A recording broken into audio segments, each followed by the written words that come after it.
ઓમ નમઃ શિવાય। શિવ મહાપુરાણ વાયવ્ય સંહિતા અધ્યાય 10 બ્રહ્માંડની સ્થિતિ વર્ણન। સર્વપ્રથમ ઈશ્વરની પ્રેરણાથી પુરુષ વડે અધિષ્ઠિત અવ્યક્તમાંથી બુદ્ધિ વગેરે લઈને વિશેષ ક્રમશઃ વિકાર ઉત્પન્ન થાય છે। એ પછી એ વિકારોથી સર્વ કારણરૂપ રુદ્ર, વિષ્ણુ અને બ્રહ્મા એમ ત્રણેય દેવો ઉત્પન્ન થયા તથા સર્વવ્યાપીની અમોઘ શક્તિ અપરિમિત આજ્ઞાદી સર્વ અણિમાદી વૈભવોની સાથે ઉત્પન્ન થઈ।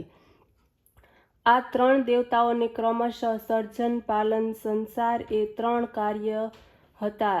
જે સર્વ રુદ્ર વગેરે ઈશ્વર તત્વયુક્ત છે એવું જોઈને મહેશ્વર પ્રસન્ન થયા। એક કલ્પ સમાપ્ત થયા।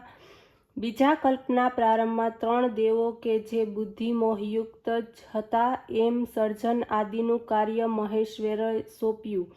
આ ત્રણેય દેવતા એકબીજાનામાંથી ઉત્પન્ન થઈને એકબીજાના ધારક બને છે। વળી તેઓ વૃદ્ધિ તેમજ એકબીજાનું અનુસરણ કરનારા થાય છે। પરસ્પર એકબીજાની પ્રશંસા પણ કરે છે।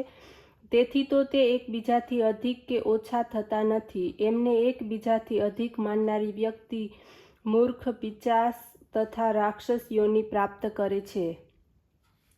પ્રધાનથી પ્રથમ વૃદ્ધિ, ખ્યાતિ, બુદ્ધિ તેમજ મહત્વ પેદા થાય છે। મહત્વના ક્ષોભથી ત્રણ પ્રકારનો અહંકાર ઉત્પન્ન થાય છે। અહંકારથી પંચ મહાભૂત તન માત્રા જ્ઞાનેન્દ્રિય ઉત્પન્ન થાય છે। વૈકારિક સૃષ્ટિ તો એકી સાથે જ જ્ઞાનેન્દ્રિય 5, કર્મેન્દ્રિય 5 તથા મન છે। તમોગુણી અહંકાર પંચ મહાભૂત, પંચ તન્માત્રા આદિથી ઉત્પન્ન। 11મું મન પોતાના ગુણને કારણે તે બે પ્રકારનું હોય છે। સંપૂર્ણ પ્રાણીઓથી પ્રથમ આદિભૂત થાય છે।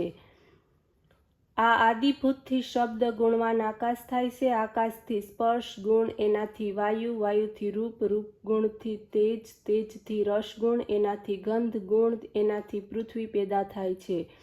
પછી એ પંચ મહાભૂત દ્વારા સમગ્ર સંસાર ઉત્પન્ન થાય છે। જે પંચ મહાભૂત અવ્યક્ત માહેશ્વરી કૃપા દ્વારા પુરુષથી અધિષ્ઠિત રહે છે ત્યારે મહાહાદિકથી આરંભી વિશેષ સુધી તે અંડને ઉત્પન્ન કરે છે। એ સમયે કાર્યકારણથી સિદ્ધ થયેલું બ્રહ્માએ અંડમાંથી વૃદ્ધિની પ્રાપ્તિ કરીને બ્રહ્મ નામ ધારણ કરીને ક્ષેત્રજ્ઞ થાય છે।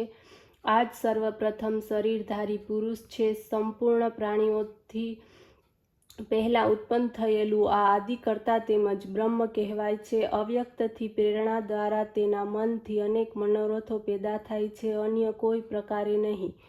ત્રણેય ગુણોને પોતાના સ્વાધીન રાખવાનો તેમનો સ્વભાવ છે। તે ત્રણ ગુણો દ્વારા પછી પોતાના શરીરના તે ત્રણ વિભાગો કરે છે। સૃષ્ટિના કાર્યોમાં બ્રહ્મનો ભાગ, સંહાર કાર્ય રુદ્રનો ભાગ, પાલન કાર્યમાં સહસ્ત્ર શીર્ષ વિષ્ણુનો ભોગ હોય છે।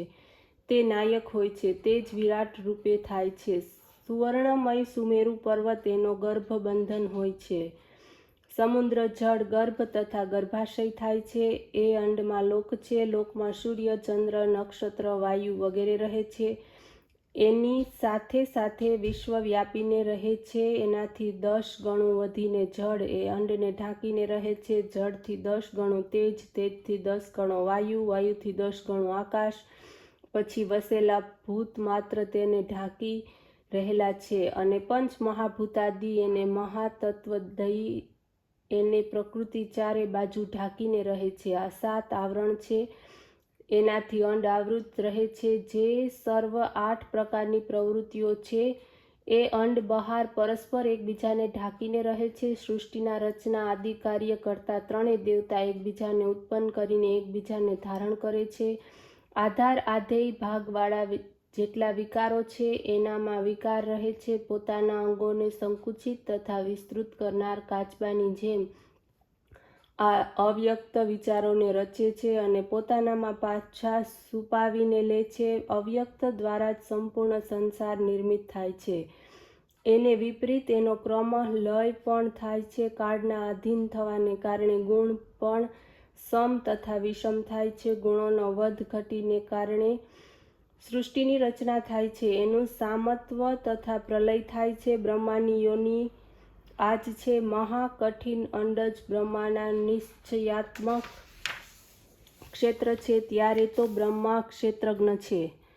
પ્રકૃતિ સર્વગામિની છે. આ પ્રકારે આ પ્રકારના હજારો કરોડો અંડ રહે છે. અંડોમાં ચતુર્મુખ વિષ્ણુ અને રુદ્ર એ દેવોની પ્રકૃતિ રહે છે. આ ત્રણેય દેવતા શિવજીની સમીપતા પ્રાપ્ત કરી સ્થિર રહે છે. મહેશ્વર તો વ્યક્તની પણ પર છે. વ્યક્તથી અવ્યક્ત, અવ્યક્તથી અંડ, અંડથી બ્રહ્મા પેદા થાય છે. પછી આ જ બ્રહ્મા સંપૂર્ણ લોકની રચના કરે છે. પહેલાં પ્રવૃત્ત થનારી પ્રધાન સૃષ્ટિ તથા પ્રલયકાળમાં સર્વનો પ્રલય, જે બંને કાર્ય તો કેવળ પરમેશ્વરની લીલા માત્ર જ છે. સંપૂર્ણ સૃષ્ટિમાં અતુલ કારણ પ્રકૃતિથી ઉત્પન્ન બ્રહ્મા વગેરે આદિ અંત મધ્ય રહિત છે. પરાક્રમ શ્વેત રક્ત વર્ણવાળા પુરુષ સંયુક્ત છે. ઓમ નમઃ શિવાય.